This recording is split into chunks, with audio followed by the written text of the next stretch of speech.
हातामध्ये दोन दान अक्षता घ्या समोर गायवरती आणि गणपती बाप्पाने पादुकावरती होऊन द्यावं देवताभ्यो नमो नमः स्वरूपचारावते दक्षिणम्मा पिशम्मा समराप्यामे हातामध्ये फूल अक्षता घ्या त्या गणपती बाप्पाला होऊन द्यावं एकदंडाय विद्महे वक्रतुंडाय धीमहि तन्नो दन्ति प्रचोदयात् गणानंदवाय गणपती नमामहे निदेनंदवाय गणपती नमामहे वसुमम आहमध्याने गणपतमातमुजाशे गणपतमा भोजनाचा स्वीकार करावा।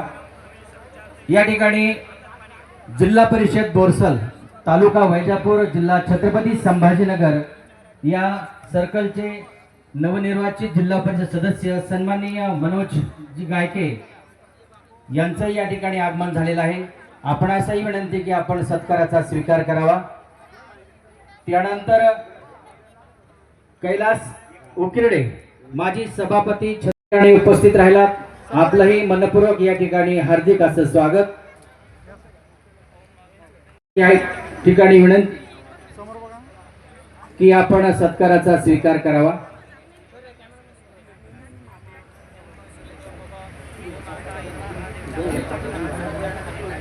यानंतर भाऊसाहेब पाटील बारसे बजाजनगर छत्रपती संभाजीनगर यांचं या त्याचप्रमाणे सन्माननीय सोनोने आबा जाधव साहेब आणि आबा यांच्या उत्कृष्ट नियोजनातून या कर्माचा की आपण येऊन आपला सन्मान घ्यावा, नवे गोमातेचा आशीर्वाद घेण्यासाठी आपण यावं, त्यांच्यासाठी एकदा जोरदार टाळ्या झाल्याच पाहिजे। अर्जुनराव काळे ज्यांचा दर्जा मिळावा यासाठी प्रयत्न व दिल्ली दरबारी न्याय मागणार आहोत आणि स्थापण्याची तयारी आणि त्याचा संकल्प या ठिकाणी आज आपण नमूद करत आहोत। म्हणून या संकल्पासाठी आपण जोरदार टाळ्या आणि आपलं अनमोल असं सहकार्य या ठिकाणी गोशाळेला लाभलंच पाहिजे।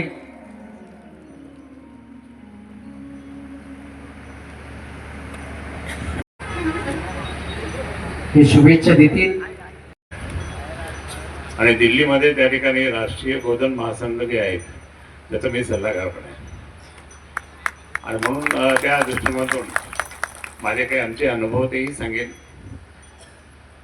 कशाकरता गाय त्या ठिकाणी असली पाहिजे घरी, आपल्या सगळ्यांच्या घरी बहुतेक सगळ्यांच्या घरी गाय आहेतच, पूजा पण करत असतात। तेच नाही तर मी एक कथा घेतली होती, गोकथा गंगापूर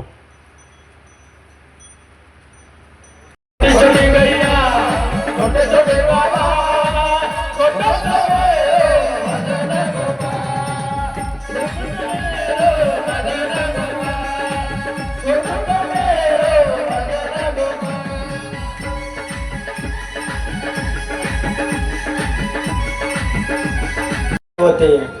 गोमाता समस्त देवतांचे मंदिर आहे, ते सर्व देवता तिच्यामध्ये वास करतात।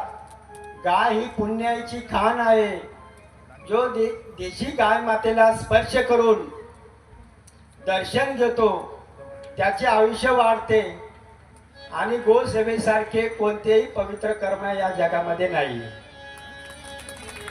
अनुभव घ्या, या विज्ञान युगामध्ये जगामध्ये दाखवून दिलंय।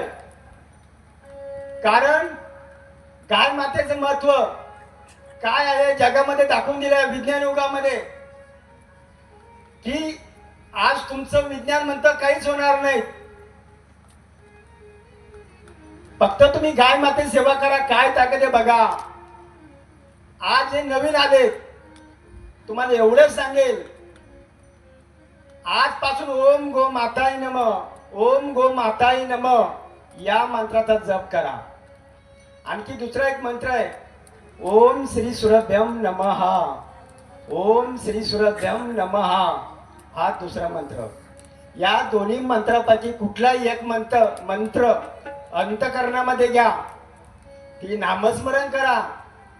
भक्ती हा मनाचा व्यायाम आहे, दुसरं काही नाही. तुमच्या मनाला एकाग्रता भेटली पाहिजे. आज तुमचं विज्ञान म्हणतं, आज जगामध्ये बघा बरेच लोक मुख्य आहेत, ते बोलू शकत नाहीत, घरीच पडून आहेत. बरेच जणांना दिसत नाही, घरामध्ये पडून आहेत. बऱ्याच जणांना चालायला येत नाही, विज्ञानाने सांगितले चालू शकणार नाही, घरामध्ये पडून आहेत. बरेच जणांना ऐकायला येत नाही, तुमच्या विज्ञानाने सांगितलं जन्मता अपंग आहे, यांना ऐकायला येणार नाहीत. जन्मता अपंग आहे, चालायला येणार नाहीत.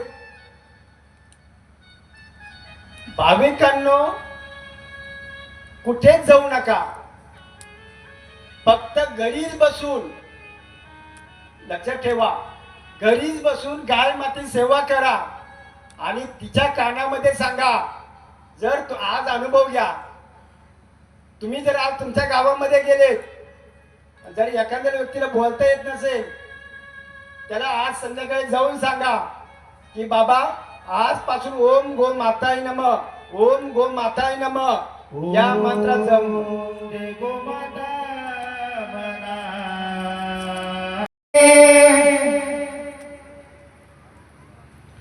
आरती होईल.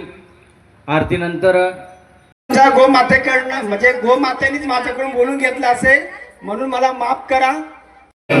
संसार सार मुझे नेत्रहार सदा हृदयारविंदे जवं भवामि सेवं नमामि. जय हो जयति गोमाता.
सगळ्यांना महाप्रसाद खाली बसायचंय.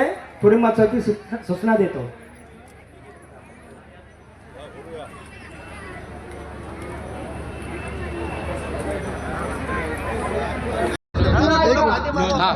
काय सांगाल महाराज आजच्या कार्यक्रमाबद्दल?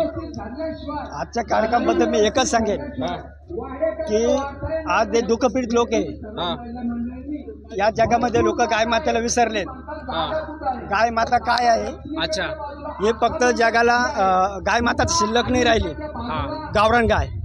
म्हणून जगामध्ये हाच संदेश देऊ इच्छितो की आपली गावरान गाय जगली पाहिजे, लोकांनी ती पाळली पाहिजे. तिच्यापासून अनेक दूध मिळतं, दही मिळतं, तूप मिळतं, अनेक गोष्टी मिळतात, शेण मिळतं. म्हणून लोकांनी गाय माता पाळावी आणि त्यांची समस्या सुटावी, दुःखी कोणी राहिलं नको. म्हणून एवढं सांगू शकतो, गाय माते लोकांनी सेवा करायला पाहिजे. आपल्या गोशाळेमध्ये किती गाय आहेत? आमच्याकडे 250. 250 गाय आहे का? गायीची देखभाल कशी करता? गायची देखभाल सगळं चारा बिरा सगळं आम्ही विकत आणतो. काही लोक आम्हाला लासूर टेन्शनचे जे मारवाडी समाज आहे ते आम्हाला दान वगैरे देतात. म्हणजे तेच गायीची व्यवस्था तुम्ही एकदा येऊन बघा. अच्छा. गाईला आम्ही जर गाय चिखलात झोपेत असेल तर आम्ही स्वतः चिखलात झोपतो. अच्छा. गाय जर पावसामध्ये राहत असेल तर हजारो लोकांनी माहिती आम्ही तो पावसामध्ये राहतो. जर गाय माता जर उपाशी राहते तर आम्ही पण जेवत नाही. अशी गाय मातेची सेवा आहे. आणि आमच्याकडे जे पोलीस स्टेशन गाय आणून घालतं, आंधळे पांगळे मुख्य असे, तर त्या गाय आम्ही क्लिअर करतो आणि त्याच्यामध्ये आनंद वाटतो. गोशाळा चालवण्यासाठी कोणत्या कोणत्या उपाययोजना वापरता तुम्ही? गोशाळा चालवलं फक्त गायचं महत्त्व पटवून देतो. गाय मातेची सेवा करा आणि तो आम्हाला आनंद आहे. जाता जाता जनतेला काय संदेश देणार? जाता जाता जनतेला हाच संदेश देऊन जाईल की आजपासून फक्त ओम गो मातेने हा मंत्र जप करा, गाय पाळा, गाय मातेची तुमची समस्या कानामध्ये सांगा, तुम्ही तुमच्या घरी एकदम सुखी राहाल. एवढा शब्द नक्की देतो. धन्यवाद. सर, आजचा जो कार्यक्रम आहे महाराष्ट्रामधील भव्य दिव्य असा कार्यक्रम झालेला आहे. आणि या कार्यक्रमाचं घेण्याचा उद्देश हा होता की प्रत्येक घरी गोमातेचं संरक्षण संगोपन झालं पाहिजे. आणि हे आम्हाला परमपूज्य सद्गुरू श्री बारसे महाराज, जांभरखेडा तालुका वैजापूर, जिल्हा छत्रपती संभाजीनगर या महाराजांचं आमच्या करमाड नगरीमध्ये आज भव्य दिव्य अशा स्वरूपामध्ये गोकथा व प्रवचन सोहळा झाला आहे. यामधून आम्हाला भरपूर काही शिकायला मिळालेले की आपण जे गोमातेला विसरत चाललेलो होतो, गोमाता ही गाय नसून ही आपली माता आहे आणि या मातेचं आपण दूध पिलेलं आहे, त्यामुळे हे आपण ऋण कधीही फेडू शकत नाही. तर या ठिकाणी आम्ही एवढं सांगू इच्छितो की आजचा कार्यक्रम हा भव्य दिव्य झालेला आहे. आणि गोमातेच्या कृपेने जे काही भाविक भक्त आंधळे असतील, मुके असतील, पांगळे असतील, आमचे बारसे महाराज नेहमी आम्हाला मार्गदर्शन करत असतात की गोमातेचा जप करा. गोमातेचा जप केल्याने, गोमातेची सेवा केल्याने आपल्याला आपले जे काही दुःख असतील, दारिद्र्य असतील, जे काही समस्या असतील त्या 100% सुटतात. धन्यवाद. तुम्ही पालन करशाल का? हो, सर्वप्रथम माझं नाव सांगतो. ज्ञानेश्वर निवृत्ती कोरडे, मुक्काम पोस्ट गाडेगाव, तालुका जिल्हा छत्रपती संभाजीनगर. महाराजांनी जे प्रवचन केलेलं आहे त्याबद्दल सांगायचं विशेष म्हणजे सर्व ते अंगीकारण करणार आहे कोणी पण. त्याच्यानंतर गायीची सेवा कशी करावी ही महाराजांनी चांगल्या प्रकारे सांगितली आहे. गोसेवा ही सर्वात श्रेष्ठ सेवा सांगितलेली आहे. सर, आता महाराजांनी जो मंत्र दिला तो मंत्र म्हणून दाखवला. ओम गो माताय नमः, ओम गो माताय नमः. याचा फायदा होईल का तुम्हाला? 100% मला झालेला आहे. काय सांगाल जाता जाता आपल्या जनतेला? आपल्या जनतेला हे सांगन बाबा, गोसेवा ही सर्वात श्रेष्ठ सेवा आहे. गोसेवा सर्वांना करायला पाहिजे. आपण हा हिंदू धर्मात जन्माला आलेला आहे, त्यामुळं गोसेवा ही सर्वात श्रेष्ठ सेवा आहे. ती सेवा करायला पाहिजे. माझं नाव बाबूराव महाराज उकरडे, करमाड. हे ज्याप्रमाणे गोकुळात कृष्ण भगवंत अवतरले आणि गायी सांभाळल्या, त्याचप्रमाणे आता कलियुगात हे महाराज कृष्ण भगवंत आहे आणि आपण सगळे गोपाळात. आणि ते गौ माता जे सांभाळू राहिले, ते गौमाता ते सांभाळू राहिले. पण आपण सगळ्यांनी आपण गोपाळे त्यांची आणि सगळ्यांनी ज्याने जे सांगितलं गौमातेची सेवा करा, तुमचं पूर्ण रोग कोणाला लेकरू बाळ नाही ते होईल. ते ही कृष्ण भगवंताची परंपरा यांनी चालू केली. तुम्हाला वाटतं का महाराजांना जे प्रवचन केलं आता त्याचा परिणाम इथं होईल? 1000%. 1000%. मी स्वतः अनुभवलं. 1000%. तुम्ही जेवढ्या मनाभावानं श्रद्धेना जेवढी सेवा करणार तेवढा 100% तुम्हाला फायदा होईल. महाराजांचा किती वर्षापासून संपर्क आहे तुमच्यासोबत? माझा 6 महिन्यापूर्वी आला. 6 पूर्वी मी गोकुळ सर यांनी मला तिथं नेलं. महाराजाला मला अनुभव आला. मी साधारण पकवत असतो, माझी बोट जी ती वाकत नव्हती, वात यायचा.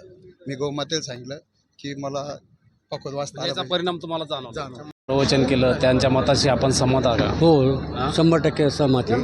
आणि गुरुचे जे आता प्रवचन झालं तर त्यांनी जे सांगितलेले वचन आहे, प्रवचन आहे, तर तुम्ही कितपत उपयोगात आणता? 100% मी सकाळी आरती घेतल्याशिवाय बाहेरच निघत नाही गोमातेची. आणि आम्ही त्यांना गुरुसुद्धा मानवलेले. का गुरु मानवलेले? कारण त्यांनी मुख्य चित्राबाचा आजपर्यंत एवढा आशीर्वाद घेतलेला आहे की 500 गाई. आपण शेतकरी का होत नाही, मी शेतकरी स्वतः. माझ्याकडे 2 गाई आहे, 2 गाईला मी पुरेपूर सांभाळतो लय झालं तर. पण याच्या पलीकडं आम्हाला ती शक्तीच भेटत नाही, ताकद भेटत नाही, कारण आम्ही खाऊ घालू शकत नाही तिथं. पण इथं या महाराजाकडे एवढी शक्ती आहे, कोणाकडे भिक मागितलं नाही त्यांनी आतापर्यंत, की 200 रुपये द्या का 500 रुपये द्या. कुठून कोणाला काय बुद्धी येते, ट्रकना चारा तिथं येतो, ट्रकना बाटा तिथं येतो, एवढे गोसेवेकरी तयार झाले तिथं, खूप लोक येते. आता महाराज जे बारसे महाराज आहे यांनी जे इथं प्रोग्राम घेतला आणि त्यांचा जे मठ आहे का मठ नाही, गोशाळा आहे. मठ नाही, Sorry, काही नाही, काही नाही. गोशाळा. सार्वजनिक सामुदायिक तर नाही. गोशाळा आहे, त्याचं पालन पोषण कसे करता महाराज? महाराज काय आता या आम्ही काही इथून जातो दर गुरुवारी किंवा रविवारी आम्ही झाडझूड लोट करतो, शेणपाणी आम्हीच करतो. त्यांची खाण्याची व्यवस्था? घर गाईची ना, हे आमच्यासारखे भक्त जेवण आणून देतात तिथं. ठीक आहे. महाराजांना कधी 10 रुपये आमच्याकडून मागितलेच नाही. आम्ही 12 महिने झाले जाऊन सनी, पण त्यांनाच माहिती बिचारे. आणि नसलं काही चारा तर स्वतः महाराज रानात नेऊन सनी गाई चारतात. थँक्यू.